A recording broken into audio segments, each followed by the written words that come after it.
Today on the I Am a Frugal Caster Says podcast, I'm going to be discussing the FTC battling against online fake reviews, what I have done and what steps I have taken to save money with my podcast, and other stuff too, so go ahead and stick around. Let's start with the big ticket item. Back on the 14th of August 2024, the FTC, or Federal Trade Commission, put out an announcement. They put out a press release, a ruling, and this is really focused on online reviews and making for a better experience for the end consumer, ensuring the information that the end consumer is getting is accurate, that it is not manipulated, that it is not paid for, that it is an actual review. The press release said, Federal Trade Commission announces final rule banning fake reviews and testimonials. The rule will allow agency to strengthen enforcement, why did I pronounce that way, seek civil penalties against violators, and deter AI-generated fake reviews. Now, before we go any further, I am not going to read the entire ruling to you because it is over 100 pages. I suck at reading, I don't have that time, and nobody wants that. People are actively begging me not to do that. So instead of reading that to you, I will have a link in the episode notes and description to the full ruling. But what I will also read to you is just the summary that they provided on a number of things that they are prohibiting with this rule, which I will also link in the episode notes and description. It says, the final rule prohibits fake or false consumer reviews, consumer testimonials, and celebrity testimonials. The final rule addresses reviews and testimonials that misrepresent that they are by someone who does not exist, such as AI-generated fake reviews, or who did not have actual experience with the business or its products or services, or that misrepresent the experience of the person giving it. It prohibits businesses from creating or selling such reviews or testimonials. It also prohibits them from buying such reviews, procuring them from company insiders, or disseminating such testimonials when the business knew or should have known that the reviews or testimonials were fake or false. Number 2 is buying positive or negative reviews. The final rule prohibits businesses from providing compensation or other incentives conditioned on the writing of consumer reviews expressing a particular sentiment, either positive or negative. It clarifies that the conditional nature of the offer of compensation or incentive may be expressly or implicitly conveyed. Number 3 is insider reviews and consumer testimonials. The final rule prohibits certain reviews and testimonials written by company insiders that fail to clearly and conspicuously disclose the giver's material connection to the business. It prohibits such reviews and testimonials given by officers or managers. It also prohibits a business from disseminating such a testimonial that the business should have known was by an officer, manager, employee, or agent. Finally, it imposes requirements when officers or managers solicit consumer reviews from their own immediate relatives or from employees or agents, or when they tell employees or agents to solicit reviews from relatives, and such solicitations result in reviews by immediate relatives of the employees or agents. Hey, wake up. I know this is dull. I know this is boring. We're reading an FTC ruling, but This is important. Okay, let's continue. Number 4 is company-controlled review sites. The final rule prohibits a business from misrepresenting that a website or entity it controls provides independent reviews or opinions about a category of products or services that includes its own products or services. Number 5 is review suppression. The final rule prohibits a business from using unfounded or groundless legal threats, physical threats, intimidation, or certain false public accusations to present or remove a negative consumer review. The final rule also bars a business from misrepresenting that the reviews on a review portion of its website represent all or most of the reviews submitted when reviews have been suppressed based upon their ratings or negative sentiment. And the last thing is misuse of fake social media indicators. The final rule prohibits anyone from selling or buying fake indicators of social media influence, such as followers or views generated by a bot or hijacked account. This prohibition is limited to situations in which the buyer knew or should have known that the indicators were fake and misrepresent the buyer's influence or importance for a commercial purpose. Hey, you, wake up. We did it. We made it through the FTC reading and you are still alive. That may have been dull, but I think it's important. And in order to celebrate, I'm going to give you a triangle hit.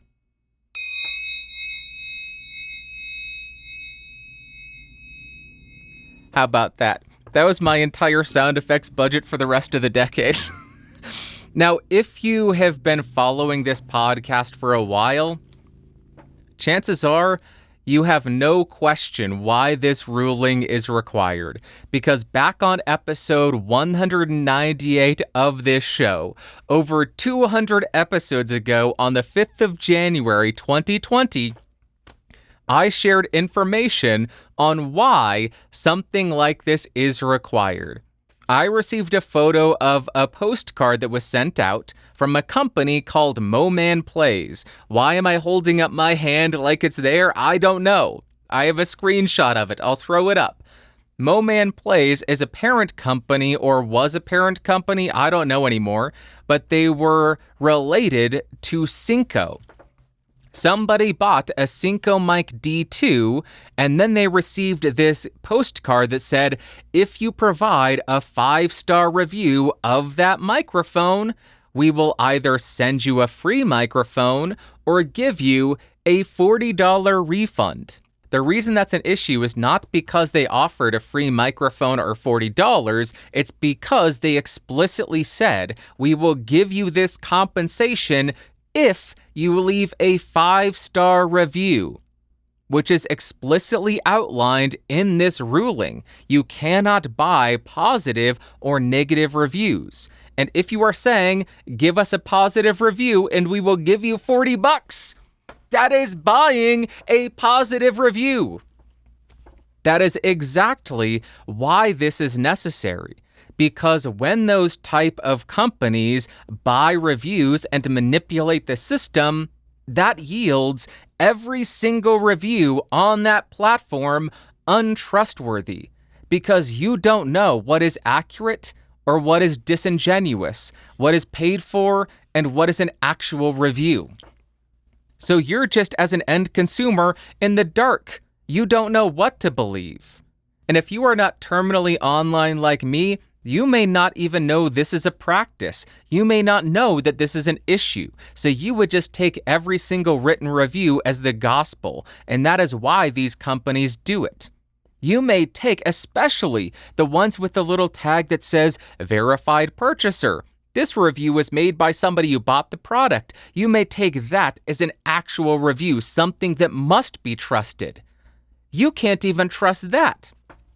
Reason being, in the past, I have seen emails where the company will send that out to people who have made reviews in the past and say, go ahead and buy our product, leave a 5-star review, send us a screenshot of that review, and then we will send you a refund via PayPal. The reason they do that positive review that they have bought shows verified purchaser, and the company, the seller, the retailer, has no idea that occurred. So it makes it really difficult for these retailers to police that. So I am thrilled. This is really weird for me to say I am thrilled that a government is regulating something, but I am thrilled about this specific situation because it is such a serious issue. People rely on reviews to provide accurate information to make informed decisions, to ensure their hard-earned money is not being wasted on a garbage product. So the fact that something is being done to remove all this manipulation is a huge positive in my book. The second thing that I think is great about this is providing some protection for reviewers from intimidation from companies following publishing a negative review. This is, of course, assuming that the legal threats are unfounded and groundless, but this is a huge pro. Over the last couple of years, I think I've only seen a couple of instances of this, and it may be that I've only seen it from the large reviewers because they're the ones with the most amount of reach. But we've heard, oh, I got threatened by this company because I published a negative review. And then they take it down because who has the money to fight a massive multinational corporation with millions of dollars of revenue? Very few YouTubers, online influencers have that kind of money to go into court and fight something like that, but even fewer individuals have that kind of money. So the fact that there are some protections that are being put into place to protect reviewers from that kind of intimidation, from that kind of review suppression is a huge plus for me because I do review gear. I have never encountered that in the past, so I have no personal concerns or personal experience with it. I just like knowing that's there because I don't want to get an email saying, hey, you left a really negative review about this microphone or this product. We're going to sue your butt. So I like that. The last thing that I am thrilled about is they are focusing on stopping fake social media indicators. This means you can't pay for fake followers or views to artificially boost your perceived importance. This is great for companies who are going out looking for who they want to review their products, who they want to send samples to, but it's also good for reviewers who may go out and say, okay, has anybody reviewed this in the past? Is there an audience for it? Will I personally get any benefit in terms of traction, in terms of attention? Is this something that people are searching for? So I will go ahead and buy it and review it. It's also a benefit for us because it removes that potential manipulation of interest from consumers. So I think all around that is a win for both companies who are looking to get reviews done, as well as reviewers who are looking at social media indicators on what they ought to review based on interest. That's really it. I know this may have been dull for some of you, but this is right up my alley. I love this kind of stuff because I review stuff online. I hate to say it, but under this, I would probably be considered an influencer. So it's important for me to understand this. It's important for you if you are a reviewer. Why did I put that in air quotes? If you are a reviewer, you would likely be considered an influencer. There we go. And you would need to abide by this.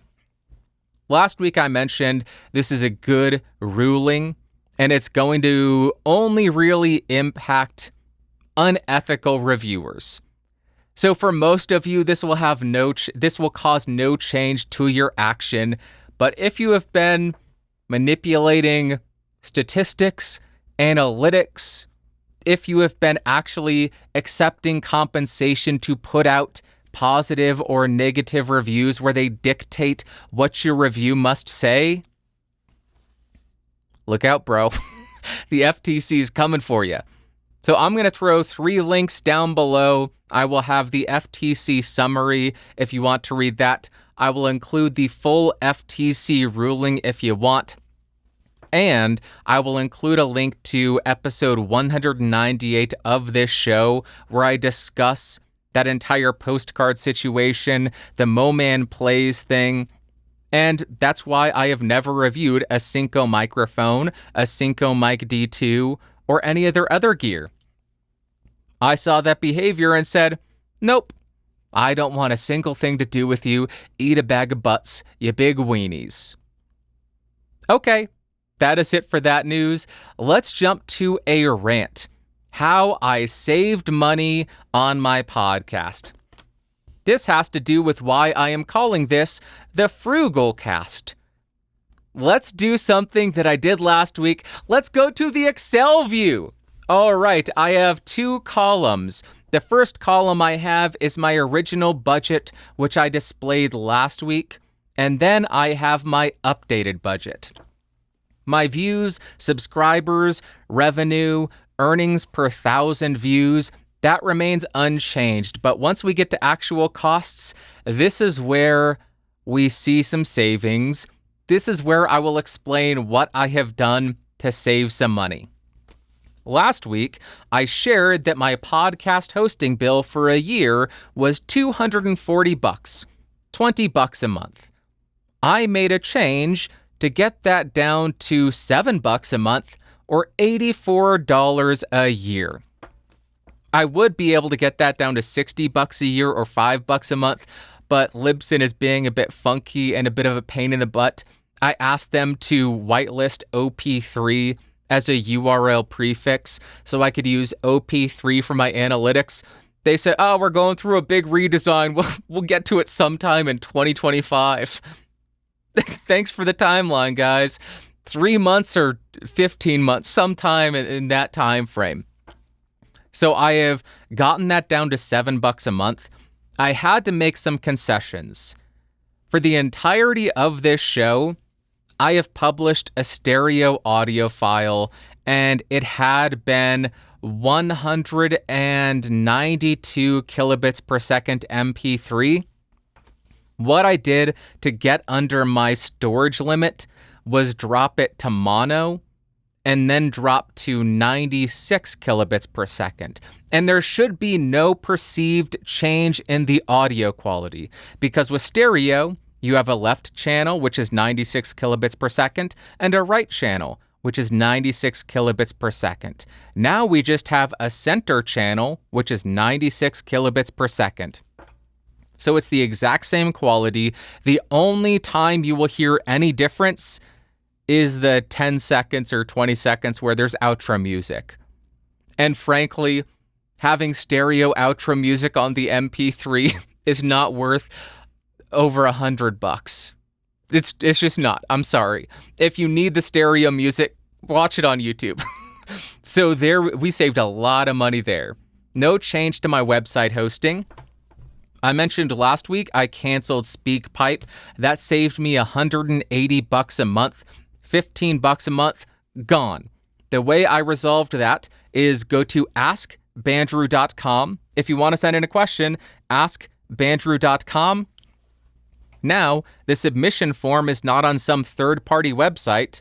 It is on geeksrising.com, and there is a form where you can send in an email or you can attach your audio recording, which I do prefer.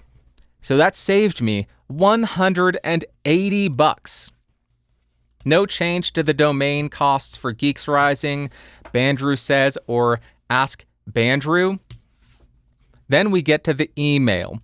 I was paying for Google Business Suite or something. It was essentially $8 a month. I just canceled that. I canceled it because I already pay for premium personal email.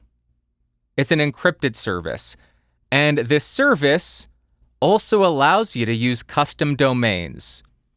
So I just set up custom domains for the Geeks Rising domain and podcastage, and now I use this service that I was already paying for, and I save $8 a month for Geeks Rising, and I think the podcastage one was like $10 or $12 a month because I had additional features, which I didn't need. So I'm saving a bunch of money there. Midjourney, I'm still paying for that, although I did just update Photoshop Beta, and they rolled out a new version of the AI generative fill. It does look significantly better than the last version that I was using for a number of months. I'm going to try to use the new Photoshop AI fill to create the thumbnails for this podcast and for the clips, but I may still have to use Midjourney. I'm hoping that Photoshop AI gets good enough that I can cancel Midjourney because that's $129 a year. But with these changes, I have dropped the annual cost from $916 to $487. That's $429 in savings. That is absolutely amazing.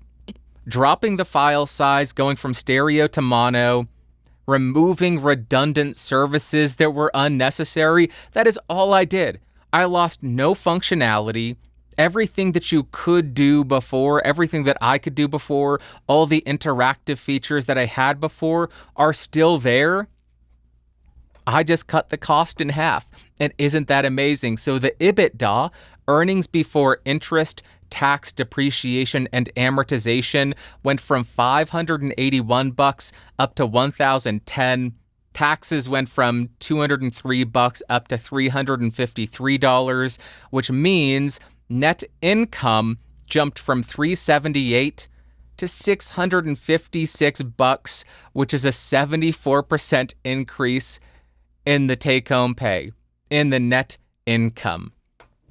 Episode income went from about $10 up to $16, and hourly pay, assuming 5 hours an episode, went from $1.89 up to $3.28. Look out, I am in the money. I now make more than servers who rely on tips. Take that. Okay, that is all the Excel. I wanted to share that. First off, because I love Excel, I love talking about the finances and the accounting, but I wanted to share what I have done to reduce costs of this podcast because as a hobbyist, that is incredibly important to us. It is important to me that I don't put myself in difficult financial situations for this hobby. By reducing the cost by almost 50%, that is a huge pro for me. It means I'm going to be able to continue to produce this show for a longer period of time without any financial issue. And maybe you will be able to make some similar changes. Make the shift from stereo down to mono if you don't need stereo. And drop your hosting from $240 to $84 a year. Huge savings there. Cut out those redundant services which are unnecessary. Do you need something like SpeakPipe? Maybe you do. But if you don't, have people submit audio questions to your email. Save you money there. Do you really need a specialized domain email? Maybe not. Just get a standard Gmail account or whatever service you want to use. So I am going to stop the Excel recording. That is that. Hopefully that was interesting to you. Hopefully that was helpful for you. And hopefully that will help you save some money on your podcast. Let me type in what I'm saving this as. Excel. That will take forever to save. All right. Let us jump to what I have been testing. Say it with me. I am on a microphone. Obviously, I am on the Warm Audio WA-47. This is a multi-pattern tube microphone, and what do you think it is trying to sound like? A Neumann, hello Neumann, or a Telefunken, hello Telefunken, U-47, one of the most famous and classic microphones. This is I hope you didn't pick up all those mouth clickies, that was disgusting sounding. At least in my head, it was just repulsive. This mic costs $950, but this is another one of my 2020 purchases back when views were way higher, and it has only taken me 4 years to get around to using it on a podcast, and eventually I will do a review of it, maybe in the next month or two, but I think there is something about this that I am not the biggest fan of. There's just something about it that seems a bit artificial to me. I can't quite put my finger on it. I can't recreate the sound with my mouth or anything, but let me know what your thoughts are on this. I pulled this out because somebody brought it up in the Podcastage voice chat, and I figured, hey, why not? So here it is. Warm Audio WA-47. Let me know. Hey, that's like that YouTube channel. Let me know. Lemmino. Is that why his name is Lemino? Lemino? Let me know. Okay. Let's jump to what she had to say. First comment comes from Jim Kincaid. He says, I would love to hear more from your vast accounting knowledge. Lots of us are here because we're creators and found out about you when we were doing research on microphones. Well, I got my mic, but now I'm struggling with the budgeting side of my channel. Jim, thank you very much for the comment. I really appreciate the suggestion. I absolutely love talking about the financial side and the accounting side of things. Unfortunately, I am not a CPA, a certified public accountant, so I am unable to offer any kind of actual financial advice. That's why you always hear people say when they're talking about finances, hey, this is not financial advice, because legally, I believe we are not able to share financial advice unless we have certain certifications, like being a CPA, a CFA, Certified Financial Analyst, or any number of things. But whenever I have the opportunity to break down finances and accounting for my own channels, I am more than happy to do that because not only does it force me to analyze what I am doing, not only does it force me to learn lessons about how I am running my channel, as you saw with how I made changes to my budget following last week's analysis, but maybe you can learn lessons from what I have done, from what I have done wrong, from what I have improved. I am not offering any financial advice to people, but I am saying, hey, look what I did. Maybe don't do that. Maybe don't do what I did because that was a lot of money down the drain and I was able to cut my expenses in half in 7 days. So I am more than happy to do that. And it's kind of why I never started a finance channel or an accounting channel, because I don't have the amount of topics that would be required to run an entire channel. And whenever something does come up, I will happily talk about it on this show. And then I'll clip it and throw it on Clipscastage and maybe somebody will see it there. So Jim, thank you very much for the suggestion. I hope the discussion today was helpful. I hope that gave you some insight into how I view my finances, my budgeting, my accounting, all of that. And maybe there was a takeaway there.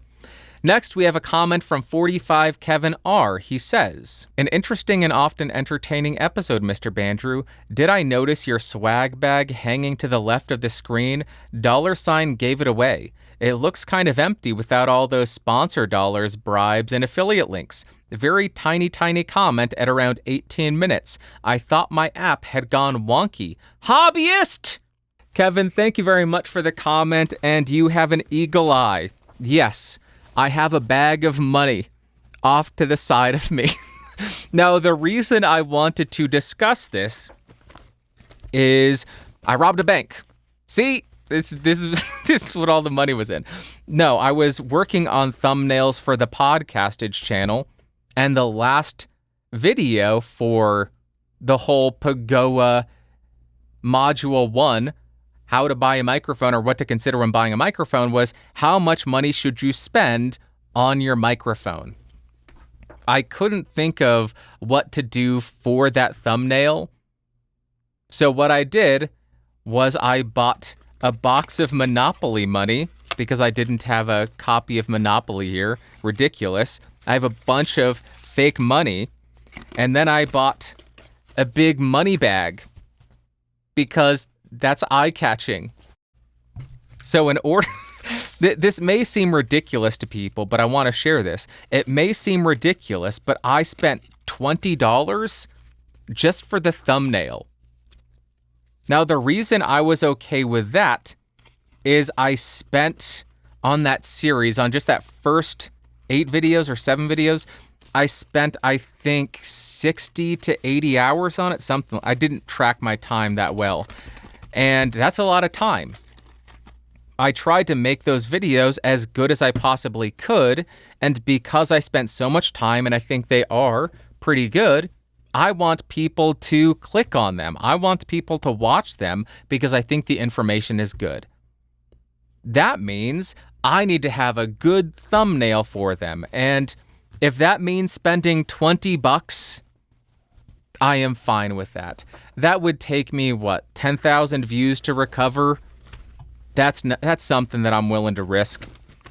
And now I have a permanent prop for any thumbnail discussing money. And I don't have to worry about an AI generating a bag of money or taking pictures of actual dollar bills and then Photoshop saying, hey, we won't let you look at images of actual dollar bills because that's illegal.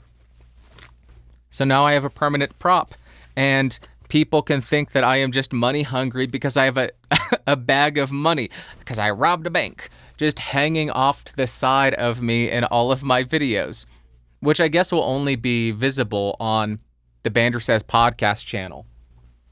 See, it's right there. Anyway, thank you very much, Kevin. Next, we have a comment from Matt Cohens. He says, did your subscriber count increase by 419, a rate of subscriber inflation lower than last year, but still an increase?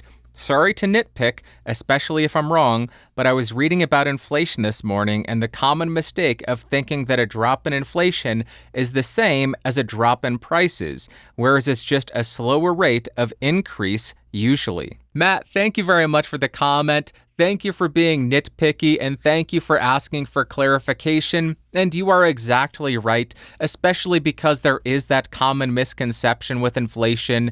If we have 10% inflation, that means that something that costs $100 today is going to cost $110 next year.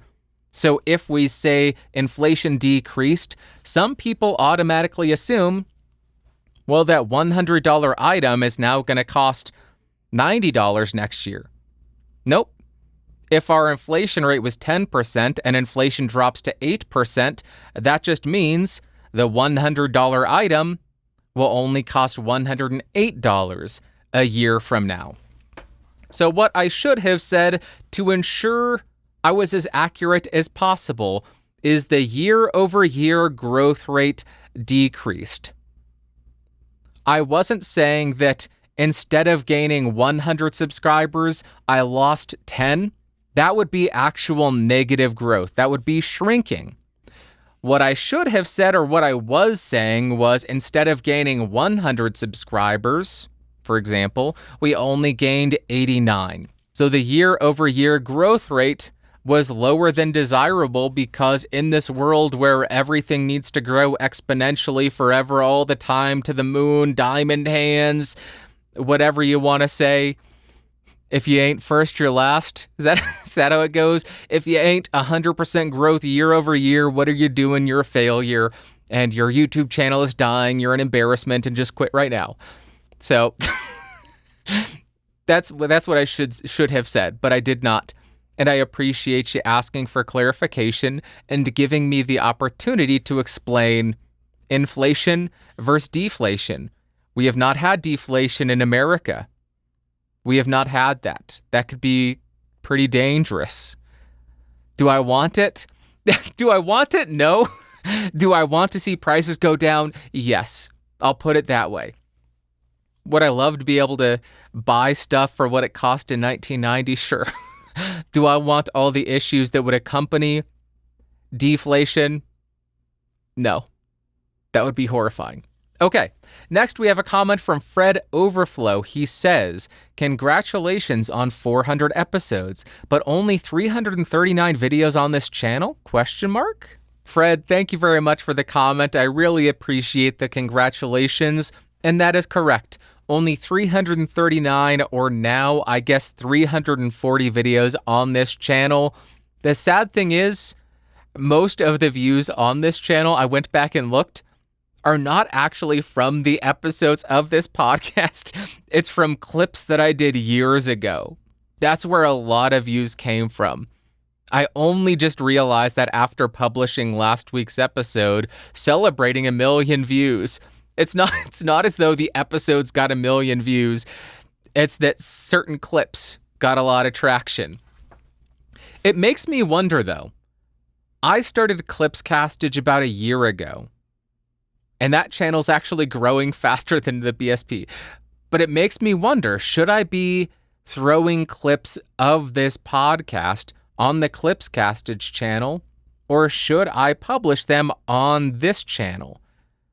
where people who find the channel through the clips may actually watch entire episodes.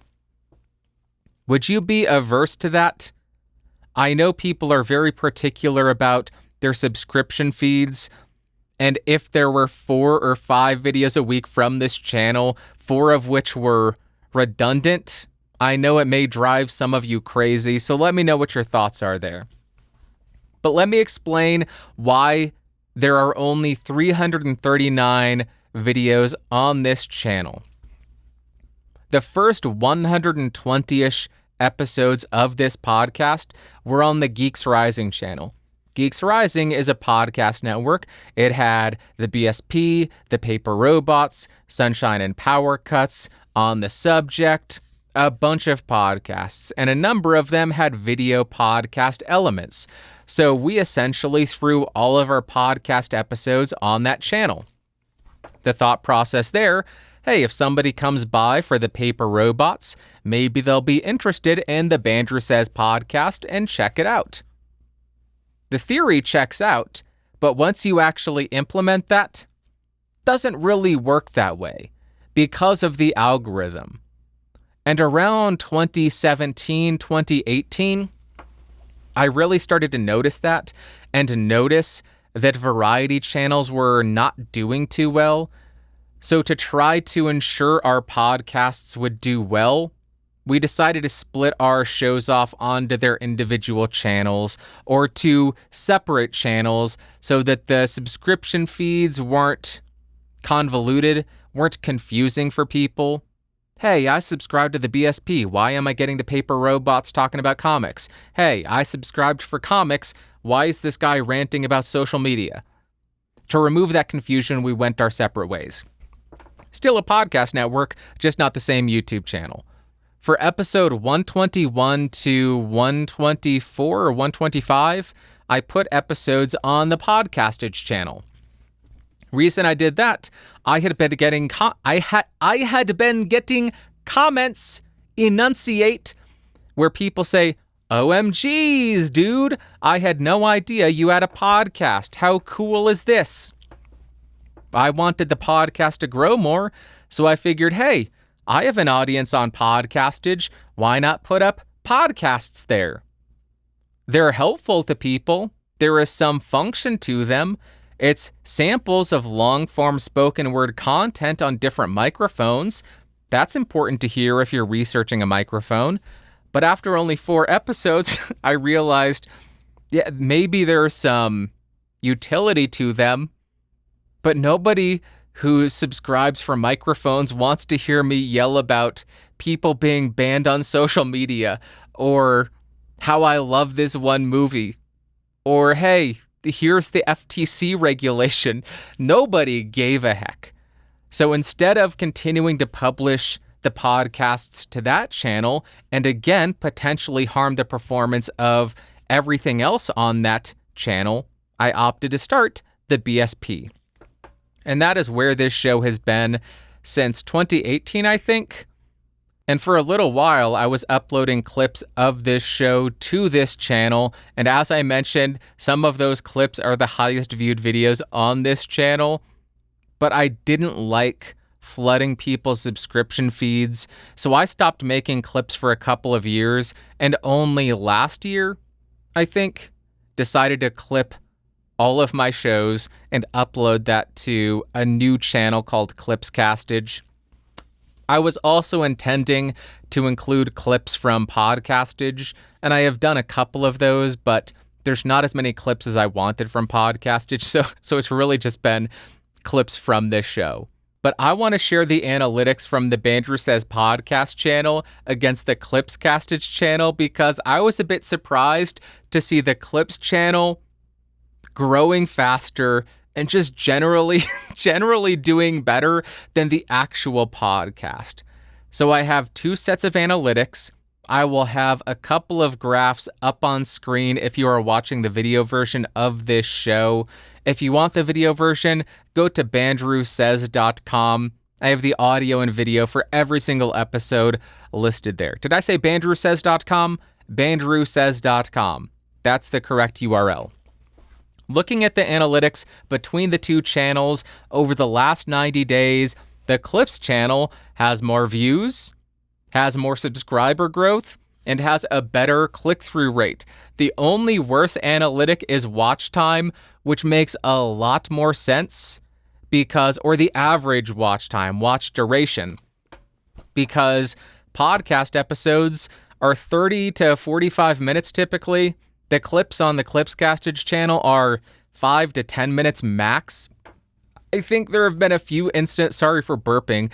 I think there were a few instances where a video was 15 minutes, but most of them are 5 to 10 minutes. But what I found most interesting was diving into the audience analytics, because this shows us new viewers and returning viewers. On the BSP, the returning viewers provide the majority of views on this channel, while new viewers are relatively consistent and relatively low.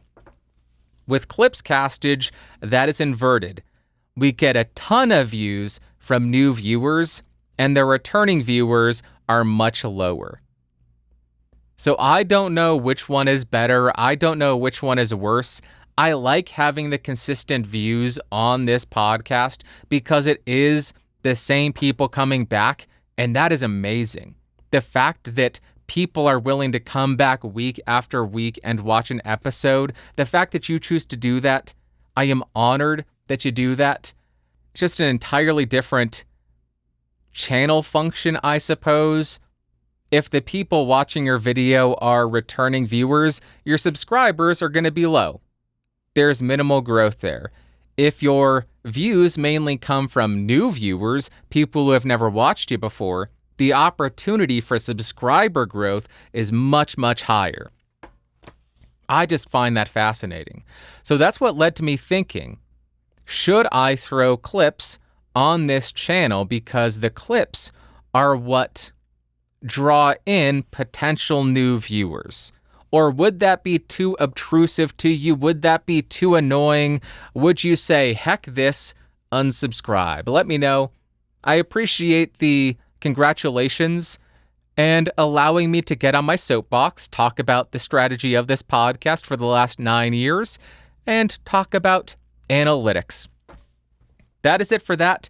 Now we are jumping to the value for value section because, yes, this is a V for V podcast. What that means, I don't put it behind a paywall. There are no ads. There is no premium anything. I just put the show out there, and if you get any value, I ask you return that in whatever way you are able, whether it be time, talent, or treasure. Just put a dollar value on it and send that back. Is it worth a movie? Is it worth a pizza? Is it worth a cup of coffee? Is it worth 15 minutes in a paid parking thing? A quarter? I don't know. I don't know how you could even send a quarter, but I appreciate you very much. We are focusing on the financial support of this show because that's what allows me to pay the bills. First up, we have $50 USD from Robert Tower. He says, "Congratulations on the podcast odometer turning over again. I wish I could send you a symbolic 400, but 50 will have to do for now. It's a pleasure being with you on this journey." Robert, thank you very much for the $50 USD. It really does mean the world to me, and thank you for coming on the journey with me. I have so much fun making this show, and the fact that you come by and watch and get value out of it really does mean the world to me, so thank you very much. Next, we have 10 Polish złotych. Polish złotych. Polish złotych. So sorry for butchering that. From Oscar. He says, "Seeing how much work and money goes into this podcast, I'm quite upset that you don't get any revenue from my and other people's YouTube Premium watch time just because you want all of your viewers to have the best experience possible. It would be great if YouTube paid for premium users' watch time even when the ads are off, just like you said in one of the last episodes. Honestly, I really doubt this will happen though, because it may encourage more creators to go ad-free, meaning less advertisers' money for YouTube. Regarding the lovely backhanded compliment comment, I desperately need to know where I can find good reviews, or better yet, great ones. What would they have to be? In all seriousness, Podcastage is the first channel I come to when looking for a review on a particular mic. Not only is your methodology good and consistent, but most importantly, you always compare each mic to a wide range of its competitors, which is invaluable in my opinion. I think hearing a mic in a vacuum with no reference is of little use. Same goes for all other audio gear. Our ears get used to even bad-sounding audio quickly, so as long as a mic doesn't absolutely suck, it will seem to sound quite decent when there is no reference. Also, your personality and humor speak to me so much, and it's what led me to this podcast, which happens to be the first and only one I listen to. Thanks for everything you do, Bandrew, and also a huge thanks to Raina. Looks like the show would be far from sustainable without him. Oscar, thank you very much for the support, and thank you for the incredibly kind comment. You hit the nail right on the head about why I do the microphone comparisons. It's easy to get used to something just listening to it. Without any comparisons, without any reference, pretty bad microphone can sound all right. And that kind of goes to the point of the end consumer, the average listener, really doesn't care because we can get used to it. If we can get used to it and we are audio enthusiasts, imagine how much somebody who doesn't have trained ears can get used to. Imagine how much you can get away with. But I want us audio enthusiasts to be able to make the most informed decision. And when I was doing reviews before including the mic comparisons, I had a DAW where I would just record a bunch of samples and then go back and forth and compare the sound quality so I could understand where microphones sat amongst the competition. So I was doing this before I included it in the videos because I personally found it so helpful.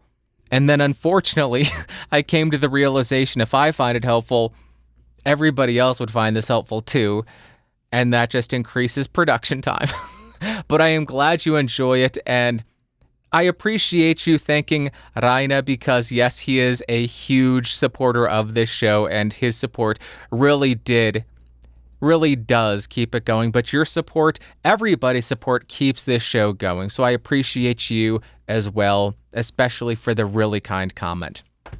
Next, we have 14 Canadian from Greg Elgie, and he says, congrats on the milestones. Thanks from a fellow Greg, thank you very much for the 14 Canadian, and yeah, I'm going to need you to come in on Saturday.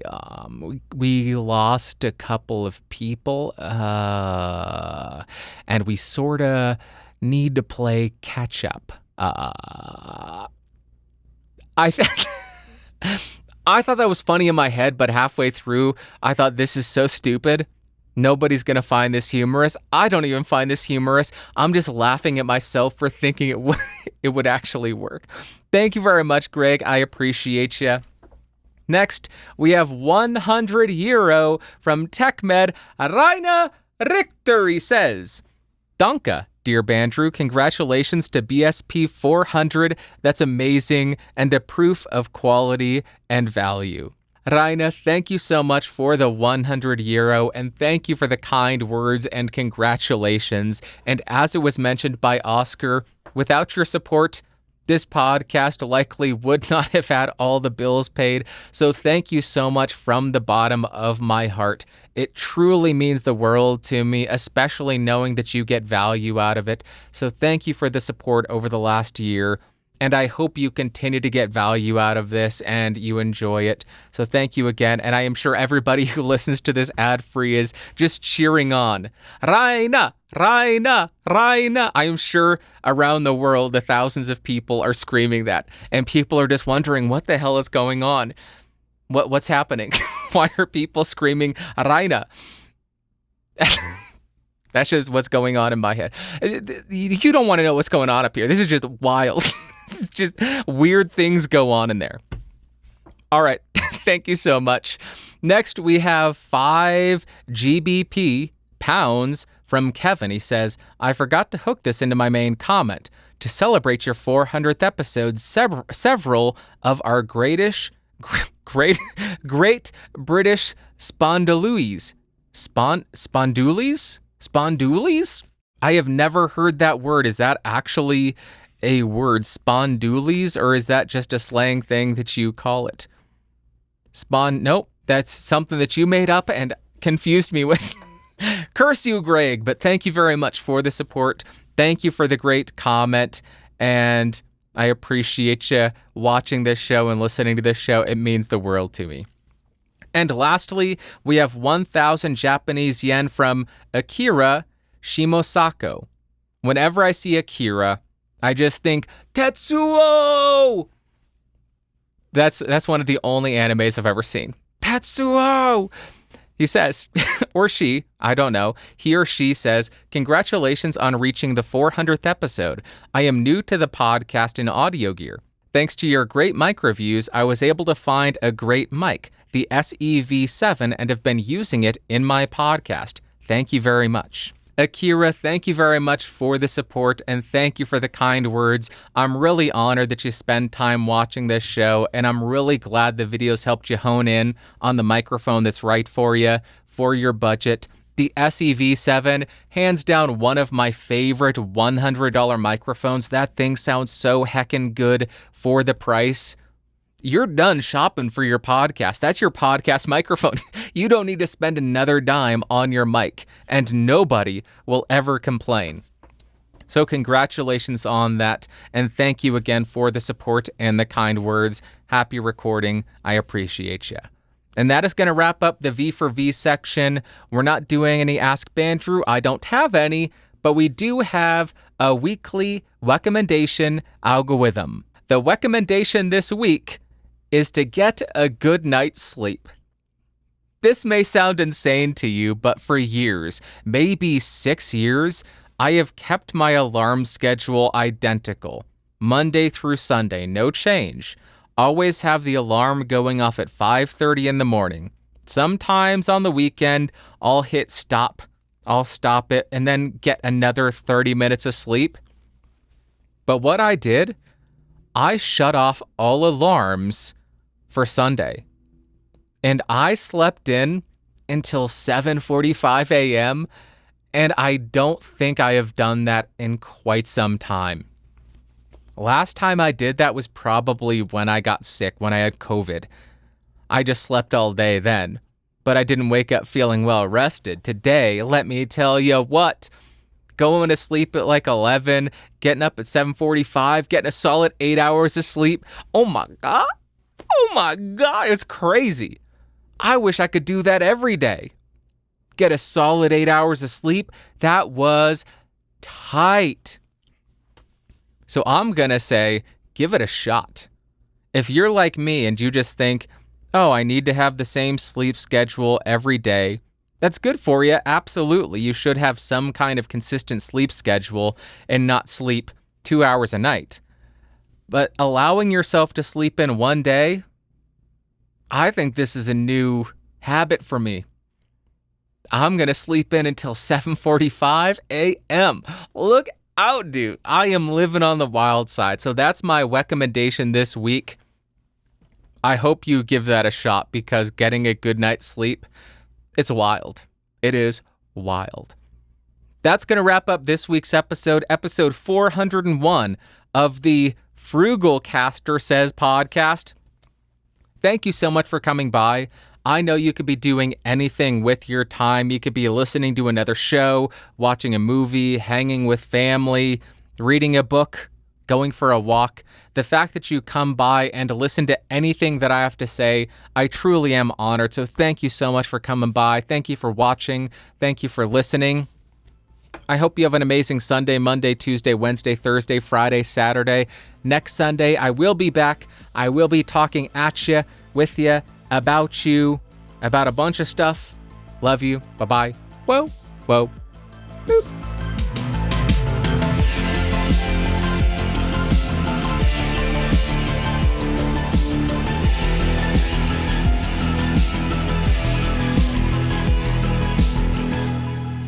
This has been a Geeks Rising production. Your executive producer is Bandrew Scott.